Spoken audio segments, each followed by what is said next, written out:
In the heart of an ancient forest, where golden sunlight filtered through towering trees and the wind carried whispers of forgotten tales, lived a group of animals bound by an extraordinary friendship. Among them were Leo, the wise old lion, Tula, the gentle deer, Rocco, the mischievous raccoon, and Suri, the small yet brave sparrow. Despite their differences, they had grown inseparable over the years, united by a love that transcended instincts and species. They shared food, protected one another, and sought comfort in each other's company. One fateful summer, the land was cursed with an unrelenting drought. Rivers shrank into thin streams, and the lush green turned into brittle brown. Hunger clawed at their bellies and thirst burned their throats, yet they refused to abandon each other. One evening, as they gathered beneath the lone banyan tree that had once sheltered them in happier days, Suri fluttered down with urgent news. "I have seen a lake, far beyond the hills. It is still full of water, but the journey is long and dangerous." Leo, despite his weakening strength, nodded. "We must go together." Tula hesitated. She knew she was the slowest among them, and she feared she would only slow them down. But Rocco nudged her. "You're coming, no matter what." And so they began their journey. The scorching sun tested their endurance, and their paws and hooves ached from the unkind terrain. Tula stumbled more than once, but Leo and Rocco helped her up. When Leo's mighty legs trembled from exhaustion, Tula and Rocco leaned against him for support.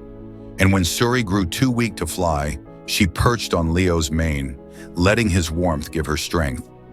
As they neared the lake, their spirits lifted. Salvation was within reach. But before they could rejoice, a pack of hungry wolves emerged from the shadows. The wolves, too, were victims of the drought, their ribs visible beneath their mangy fur. Their eyes glowed with desperation, and they saw the group as an easy meal. Leo, though weak, stepped forward, his golden eyes burning with defiance. "Let them go. I am the one you want." Tula gasped.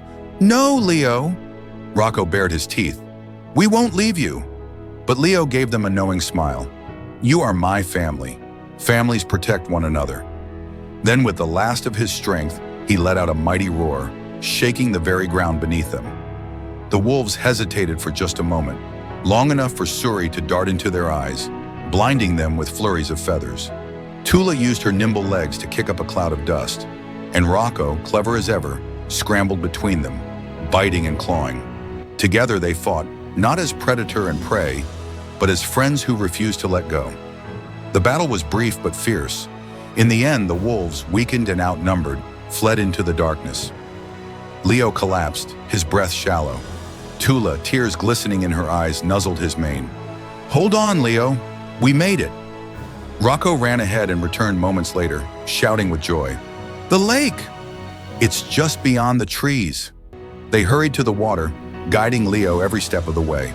As he drank, the coolness restoring his strength, he looked at his friends and smiled. The drought had tested their bodies, but it had not broken their bond.